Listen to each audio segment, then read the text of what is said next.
आज आपण इथे आवळ्याचा मुरब्बा बनवणार आहोत। जरी पहिल्यांदा करत असाल ना तरी एकदम परफेक्ट जमणार।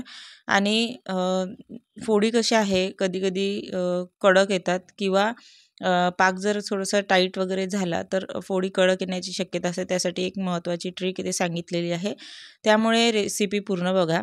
तर इथे आवळे अर्धा किलो घेतलेले आहे, त्याला स्वच्छ धुवून घ्यायचे आणि एका चाळणीवर काढून घ्यायचे। तर बघू शकता तुम्ही चांगले स्वच्छ धुवून झाले की चाळणीवर काढायचे। आता एखादा स्टीमर असेल तर स्टीमरमध्ये तुम्ही याला 10 ते 15 मिनिटं वाफ द्या किंवा स्टीमर नसेल तर इथे गंजामध्ये पाणी घ्यायचं, नंतर त्यावर चाळणी ठेवायची अशा प्रकारची झाकून ठेवायचं आणि 10 ते 15 मिनिटं वाफ घेऊन सुद्धा तुम्ही ते वाफ देऊ शकता। तर 10 मिनिटानंतर चेक करायचं, थोडंसं नाही शिजले की मग पुन्हा त्याला 5 मिनिटाची सुद्धा तुम्ही इथे वाफ देऊ शकता। तर गॅसची फ्लेम मीडियम ठेवायची किंवा आता बघू शकता 10 ते 15 मिनिटांनी आवळे आपले एकदम मस्त असे शिजलेले आहे। तुम्हाला रेषा दिसत असेल, म्हणजे असे त्याचे जे आहे रेषा पडलेले आहे। आणि नाहीतर मग फोर्क टाकून बघायचा तर लगेच जातो, म्हणजे आपले आवळे शिजलेले आहे, हे याचे सिम्पटम्स आहे। आता आवळे जे आहे छान शिजले गेले की अशा प्रकारे त्याला डायरेक्टली रेषा पडतात, म्हणजे आपण त्याच्या फोडी लगेच अशा काढू शकतो। तर याला आधी चाळणीवर काढून घ्यायचं आणि थंड होऊ द्यायचं, नाहीतर हात भाजतील। आता आवळे असे आहे की थंडीमध्ये खूपच स्वस्त म्हणजेच व्यवस्थित दरात मिळतात। तर इथे आपण आवळ्याचा मुरब्बा करून ठेवू शकतो, म्हणजे तो भरपूर दिवस टिकतो, कारण की जेवढा जो जुना होईल ना तेवढा तो खाण्यासाठी किंवा आपल्या शरीरासाठी चांगला असतो।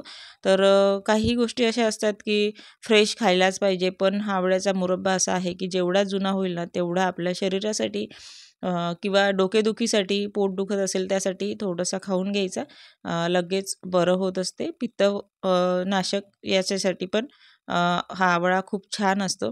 तर आधी याच्या फोडी ज्या आहे वेगळ्या करायच्या, बिया वेगळ्या करायच्या, असं मधून दाबलं ना त्याला की लगेच फोडी वेगवेगळ्या निघतात। तर अशा या ट्रिकनी तुम्ही हे पटकन फास्ट काम करू शकता।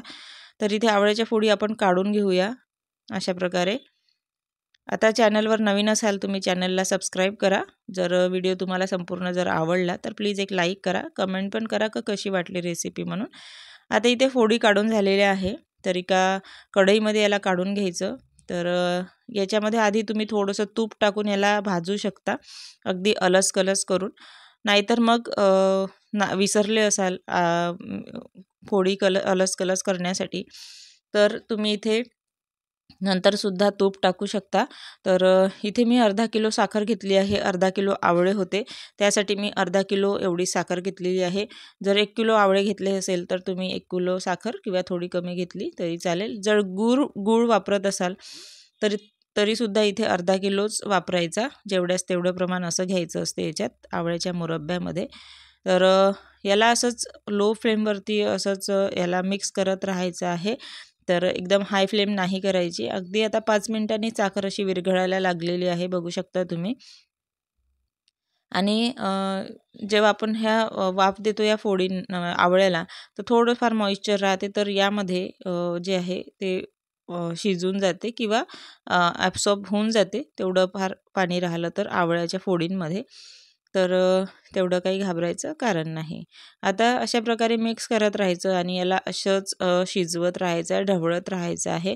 आता कधी-कधी काय होते की आपण पहिल्यांदा जर केलं तर खूप शिजवण्यात येऊन जाते, नाही लक्षात येत, तर आवळ्याच्या फोडी अशा कडक वगैरे होऊन जातात। त्यासाठी इथे माझ्या आईने सांगितलेली एक ट्रिक सांगितलेली आहे, तर ती आपण समोर बघणार आहोत।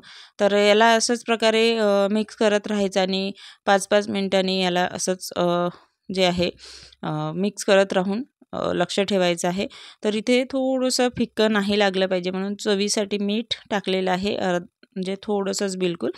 नंतर तुम्हाला सांगितलं फोडी कडक नाही आल्या पाहिजे, तर यासाठी मी 2 चमचे तूप इथे टाकलेलं आहे। तर हे माझ्या आईने सांगितलेली ट्रिक आहे, तुम्ही नक्की अशा प्रकारे करून बघा।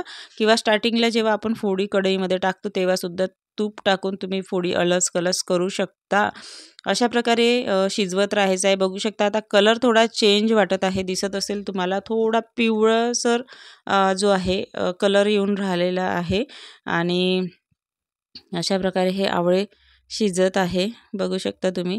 तर थोडासा ब्राऊनसर कलर आला की गॅस बंद करायची आणि म्हणजे समजायचं आपला मुरब्बा जो आहे रेडी आहे. बघू शकता. तर इथे गॅस बंद करायची, एवढंच जे आहे याचं शिजू द्यायचं याला, कारण की हे जेव्हा थंड होते ना तेव्हासुद्धा हे म्हणजे चांगलं अजून पुन्हा ते प्रोसिजर होत राहते. तर आता इथे गॅस बंद करूया. बिलकुल रेडी आहे, कारण की थंड एकदम झाल्यानंतर हा पुन्हा घट्टसर येतो. त्यामुळे आता जरी पातळ दिसत असला नंतर खूप घट्ट येत असते हे पाक. तर इथे थंड म्हणजेच वट्ट्यावर ठेवलेलं आहे, गॅसच्या खाली उतरवलं तरीसुद्धा हे बुडबुडे म्हणजे चालू आहे. म्हणून थोडंसं आधीच याला जे आहे उतरवून द्यायचं आणि बघू शकता पातळ जरी दिसत असल्यानंतर घट्ट येते. आता याला स्वच्छ म्हणजे चांगलं थंड होऊ द्यायचं. नंतर मग यामध्ये विलायची पावडर मी इथे टाकलेली आहे, थोडी टेस्ट चांगली येईल म्हणजे छान लागते. 2 ते 3 विलायची मी इथे चांगल्या खलबत्त्यामध्ये कुटून घेतल्या. नंतर याला अशा प्रकारे टाकून घ्यायचं, मिक्स करून घ्यायचं आहे. आता थंड झालं, चांगलं गार होऊ द्यायचं. नंतरच याला काचेच्या भरणीमध्ये भरायचं, कारण की हे वस्तू अशी आहे की आपल्याला भरपूर दिवस टिकवावं लागते, म्हणून याला काचेच्या भरणीमध्येच भरायचं. तर काचेची भरणी ही स्वच्छ धुवून पुसून उन्हामध्ये वाळवून घेतलेली आहे, बघू शकता तुम्ही. नंतर यामध्ये चांगले अशा प्रकारे भरून तुम्ही बाहेरसुद्धा ठेवू शकता किंवा फ्रीजमध्ये ठेवू शकता, पण बाहेरच ठेवा. याला चांगलं टाकून झाकण लावून चांगलं ठेवून द्यायचं. आता हे कितीही दिवस जेवढं जुनं होईल ना, म्हणजे तेवढं ते हेल्थसाठी चांगलं आणि छान लागत असते. आणि डोकेदुखीसाठी, पोट दुखत असेल त्यासाठी तुम्ही हे वापरू शकता. पित्तनाशक हे जे आहे खूप छान काम करते याच्यासाठी. नंतर मग तर व्हिडिओ आवडला तर व्हिडिओला लाईक करा, शेअर करा. चॅनलवर नवीन असाल तर